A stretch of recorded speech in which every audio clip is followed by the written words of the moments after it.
Hello, welcome back to Erica's Little Welsh Garden. Today we're down at the allotment and I'm going to be taking you on a June tour of the plot. Over the month of June, I definitely have struggled with the amount of time that I can come down to the allotment and get on with gardening. I've had loads of personal commitments going on and it's just been so hectic. But what I've done is made sure that every single day I have dedicated at least 30 minutes to the allotment, and it's been absolutely great. It's really helped me kind of reconnect with the plot, but also get around and do all those little jobs and the weeding and stuff, and actually really take note of how my crops are growing. Now I've got my garlic in and my onions and things like that, and it's actually been really interesting to see, you know, which ones have bolted, which ones haven't, and things like that. But today I'm going to take you around each of my growing areas and we can kind of have a look and see how it's doing. One thing that I definitely think has really saved my life this year, and that is making those wood chip pathways between the no dig beds in the middle. If you have a look at them compared to where the cardboard is and the weeds that have come through next to the cardboard, if I hadn't have had these wood chip pathways made earlier in the year, I would be in such a bad way now. I would have weeds all over the plot. So I'm so pleased that I've made them, and I can't wait to continue these throughout the entire bed. So if we start the tour in the middle of the plot on the no-dig beds, the first bed we can have a look at is the one with my elephant garlic and the broad beans in. That bed's doing really well. I'm not really sure how well that garlic is going to do really, because I found a really old elephant garlic from 2 years ago that had started to sprout at home, and I quickly put it in quite late. So hopefully they will have formed some nice big cloves, but I'm not going to worry about harvesting them anytime soon. The broad beans, I'm not actually sure what variety they are. They were given to me by a plot neighbour the other day, and I just put them in there and they seem to have established really well. They are covered in aphids though, so who knows what I'll get from that one, but it was a completely free crop from someone. So if I get a couple of like little harvests from beans, I'll be quite happy with that.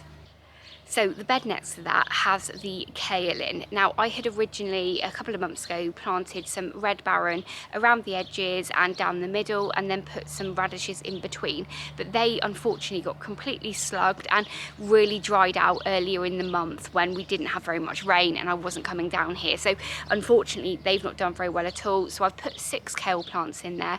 They seem to be establishing okay, and I'm hoping that they will do quite well. I do need to think about netting them though, or something like that, as they are going to get obviously the cabbage white on them soon and get annihilated by caterpillars. But so far it's quite early in this season and they seem to be doing okay. The next bed over from that currently just has a load of radish in that's almost ready to harvest, and that has Ailsa Craig onions in clumps all around, but even those aren't doing very well at all, to be honest. So I really need to think about what I'm going to be planting in that for later in the year. I've got some more kale anyway, so that's all good. But with this bed and the other one, they really have seemed to not have too many weeds, so I'm quite pleased with that.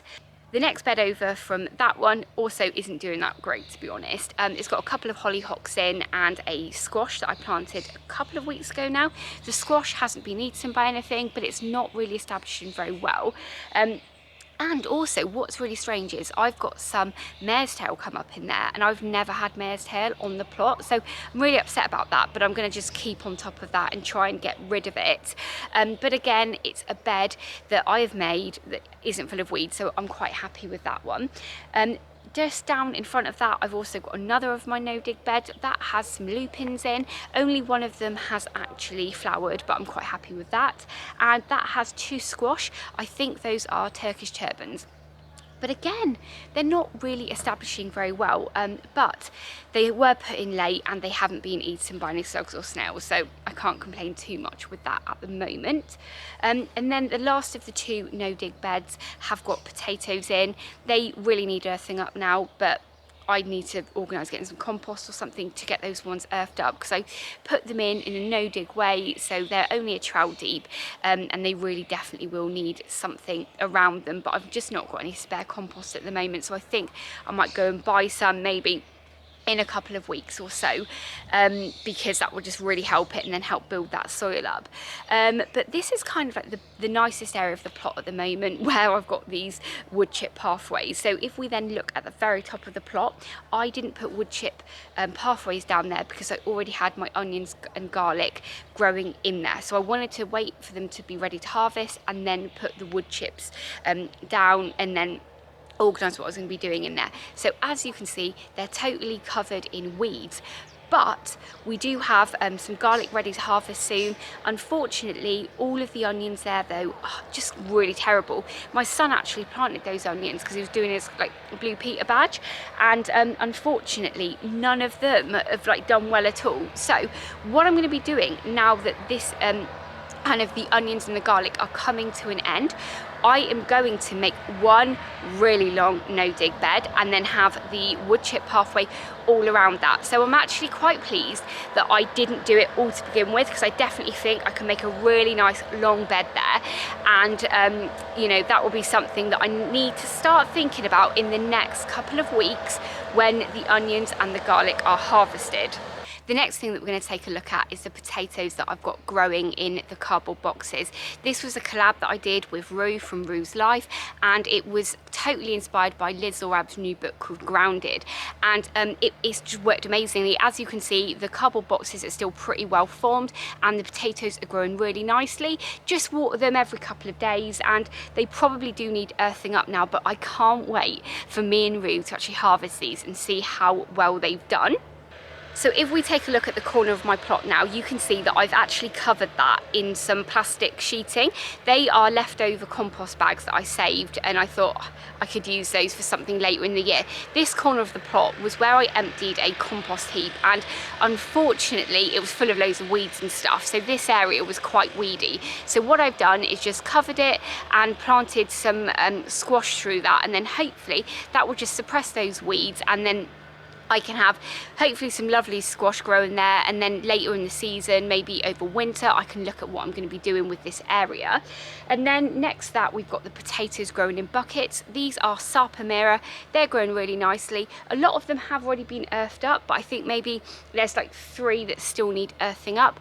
They're doing well. I'm just watering those a couple of days. And then we can have a look at my perennial kale. Really pleased with the perennial kale. It's very weedy all around there, as you can see, but it's growing really well, and I definitely need to take some cuttings because they were just taken from cuttings, put there, and they've grown really nicely. So I definitely want to get some of those at home because they're perfect for, you know, putting in food and stuff, and being perennial, you can just keep picking off it year on year, and yeah, much quicker getting it from your garden than down at the allotment. So the next potatoes we've got here in these 2 buckets are the supermarket potatoes that I set a challenge out for earlier in the year, and unfortunately out of the 1.5 kilograms of potatoes that I planted, only 2 out of the 4 pots actually sprouted. So they're doing really well, but I've just earthed them up now with the compost left over from the other one, and yeah, they seem to be doing okay. Hopefully we'll have a little harvest. In front of the potatoes, I've got my blackcurrant cuttings. I did a blackcurrant cuttings video about a year ago, I think, and quite a few people have been asking me how they're growing, and as you can see, they're growing really well. I am very pleased, and even one has some blackcurrants on already, so that's amazing, but I do need to work out where they're going to be going later in the year. The last bed that we're going to be looking at today is the raised bed that I've got down at the bottom of the plot. That is currently full of onions and garlic. They are doing so well, especially compared to the ones that I've got at the top of the plot. The ones here are bulbing up really nicely. The garlic is looking absolutely humongous, and none of them are showing any signs of bolting, so hopefully I'm going to have a really nice little crop from there. It's quite interesting though, because in the raised bed I had a lot of manure last year. I've not used any manure this year, so I definitely think that extra kind of growing medium has really helped those onions bulk up and do well, and possibly because they've been in the raised bed that isn't completely full up, they've had less wind damage and stuff from the elements, and maybe that has really helped them. But I am so pleased with that, and I think last year I harvested those quite early, and I put beans in afterwards, which didn't grow, they got eaten, but I haven't really got a plan for what's going to be going there in there straight after these come out, so I better get my thinking cap on.